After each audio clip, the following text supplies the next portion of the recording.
पाकिस्तान की तरफ से भारत को मुज़ाकरात की दावत दे दी गई है। प्राइम मिनिस्टर शहबाज शरीफ ने एक समिट में स्पीच के दौरान ये कहा कि दोनों मुल्कों को टेबल टॉक करनी चाहिए। पाकिस्तान के वजीर आज़म ने आज भारत को एक दफ़ा फिर ऑफ़र कर दी है कि आएँ बात करें, मुज़ाकरात करें।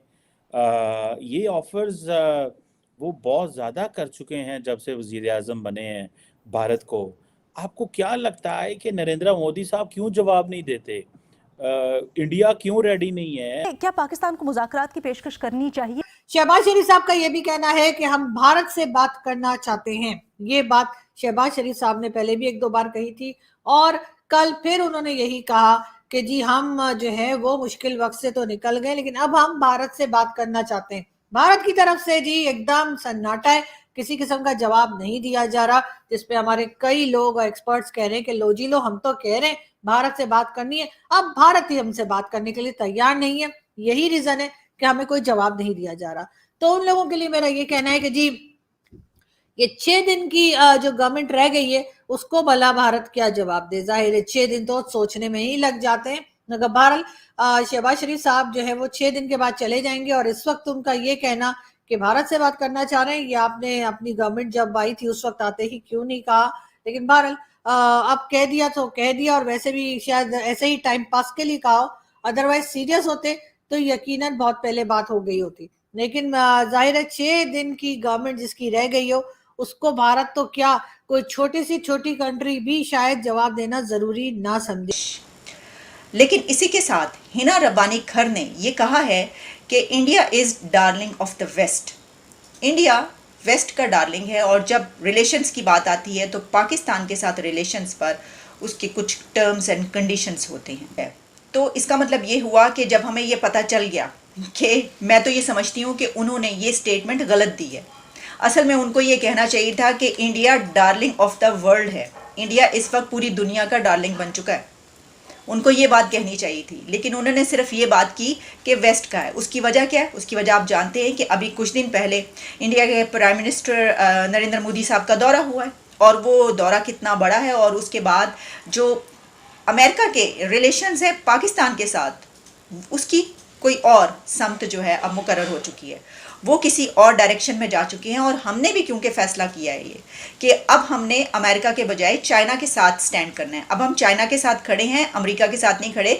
तो एक वजह ये भी है। लेकिन ये बात अपनी जगह पर बिल्कुल दुरुस्त है कि जो वेस्ट है वो इंडिया को इस वक्त बहुत ज़्यादा प्रेफर कर रहा है। ठीक है, अच्छा, उसकी बड़ी वजह क्या है? हम शायद ये जो उन्होंने बात की ना, इसमें एक थोड़ा सा मुझे गुरूर नज़र आया है। मैं नहीं समझती कि हमें इस तरह का कुछ इमोशंस दिखाने चाहिए जिसमें हमने ये कहा है कि देखो हम तो तैयार हैं।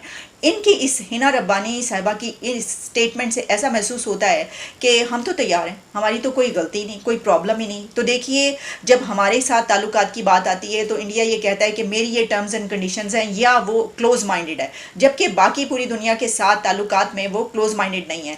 तो मैं इसको इस तरीके से समझती हूँ कि पूरी दुनिया इस वक्त इंडिया के साथ ताल्लुकात बनाना चाहती है और भारत एक ऐसा कंट्री है, उसके यहाँ तक पहुँचने में, इंडिया की एक बड़ी ताकत बनने में उसका सबसे बड़ा, या आप कह सकते हैं कि एक बेसिक फैक्टर ये भी है कि वो पूरी दुनिया से ताल्लुकात बेहतर बनाना चाहता है। इंडिया क्लोज माइंडेड नहीं है। आप you are an avid follower of India और आप पाकिस्तान की पॉलिटिक्स, साउथ एशियन पॉलिटिक्स को देखती रहती हैं। क्या वजह है शहबाज शरीफ साहब को, क्यों इंडियन सरकार जवाब नहीं देती और क्यों उनको वो इस ऑफर को सीरियस नहीं ले रही? सबसे पहले तो सर आप जानते हैं कि ये सरकार जो है वो सिर्फ 6 दिन की रह गई है और अभी 6 दिन के बाद जो है इनकी गवर्नमेंट जो है वो वैसे भी खत्म होने वाली है शहबाज शरीफ साहब की। और उससे पहले भी जब से ये गवर्नमेंट आई है किसी ने भी इसको सीरियसली नहीं लिया। वैसे तो खैर बाकी गवर्नमेंट्स को भी कोई नहीं लेता, लेकिन इनको तो बिल्कुल ही नहीं लिया। तो शायद एक रीजन ये भी होगा। उसके बाद ये कि अगर इलेक्शंस होते हैं, जो कि बार बार कहा जा रहा है कि डिले हो जाएंगे, जो कि होने तो नहीं चाहिए, लेकिन अगर जब भी इलेक्शंस हो जाएंगे और जो नई गवर्नमेंट आएगी जिसमें काफी चांसेस हैं کہ نواز شریف صاحب آئیں گے ایز اے پرائم منسٹر, تو پھر ایک جب پکی گورنمنٹ آئے گی, یا پکی سے میرا مطلب ہے ایک پراپر گورنمنٹ آئے گی, اس کے بعد ہی شاید بھارت یا کوئی بھی دوسری کنٹری جو ہے وہ بات کرنے کو تیار ہو, ہاں کہے یا نہ کہے. ابھی آپ کو بھی پتا ہے, مجھے بھی پتا ہے کہ شہباز شریف صاحب کی کیا حیثیت ہے اور کتنی پاور ہے ان کے ہاتھ میں, اور دوسرا یہ کہ وہ 6 دن رہ گئے تو اب وہ یہ بات کر رہے ہیں. ان کو تو یہ بات جب وہ آئے تھے پہلے دوسرے دن میں ہی کر لینی چاہیے تھی. اب 6 دن میں وہ ایسا کیا کرشمہ دکھائیں گے جس میں, یا چمتکار دکھائیں گے جس میں کہ سب کچھ ٹھیک ہو جائے. جو نئی گورنمنٹ آئے گی, اور اگر وہ 5 سال نکالتی ہے یا نہیں نکالتی, لیکن پھر بھی ظاہر ہے وہ اسٹیبلشمنٹ کی فیوریٹ ہوگی, اور فار دا ٹائم بینگ ہم کہہ سکتے ہیں کہ جب ان کو لایا جائے گا تو وہ اگر یہ بات کرتے ہیں, اس کے بعد ہو سکتا ہے کہ انڈیا کی طرف سے کوئی رسپانس آئے. ویسے تو آپ نے دیکھا ہوگا کہ ان کے پارلیمنٹ میں بھی یہ بات کچھ دن پہلے کہی گئی تھی کہ پاکستان کے ساتھ جو ہے وہ ٹریڈ ہونی چاہیے, یا پاکستان کے ساتھ جو ہے وہ اکانومی پہ بات چیت ہونی چاہیے. خیر وہاں بھی انہوں نے ڈیسائیڈ نہیں کیا, لیکن یہ ڈیبیٹ ضرور ان کی چل رہی تھی. باقی جو ہماری غلطیاں ہیں جو ہم کرتے رہے حرکتیں ہر تھوڑے دن کے بعد, تو بھارت وہ اتنی جلدی بھول تو نہیں جائے گا سر. اور بھٹی صاحب آپ سے میں شروع کروں گی اسی سوال کے ساتھ کہ کیا یہ جو شرط ہے کہ کشمیر کے معاملے کو حل کیا جائے اور جب تک وہ حل نہیں ہوگا تب تک مذاکرات شروع نہیں ہو سکتے, یہ درست بات ہے؟ میڈم شیخ, ایک تو ہمارے ہاں ہر معاملے پہ سستی اور 2 نمبر قسم کی سیاست بڑی ضروری ہو جاتی ہے.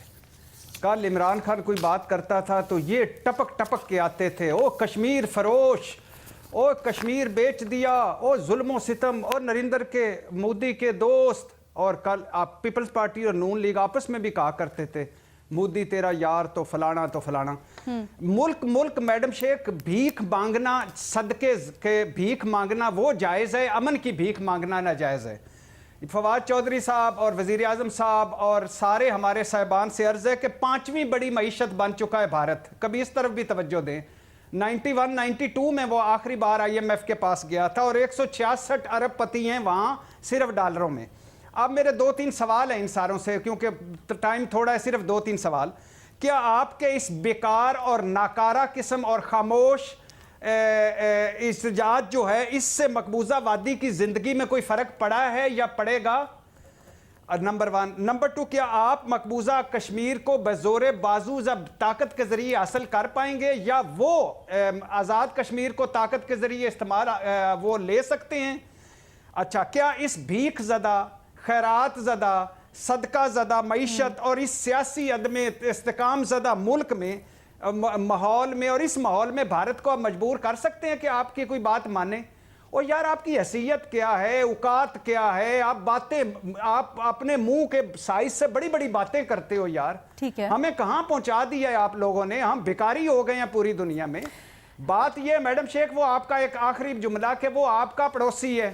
ہاں, مقبوضہ کشمیر, اگر آپ کے اس چپ رہنے سے مقبوضہ کشمیر کی زندگی میں کوئی فرق پڑتا ہے تو 100 بسم اللہ پڑھیں, لیکن اگر نہیں پڑتا تو کوئی کریں, کوئی ان سے مذاکرات کریں, ٹیبل پہ آئیں, علم کی بات کریں, صنعت کی بات کریں, تجارت کی بات کریں, کچھ آگے بڑھیں. یہ کیا ہے, ہار مار دے. شہباز شریف بھی ڈر گیا فواد چودھری کے بیان سے, فواد چودھری کو بھی یاد آ گیا.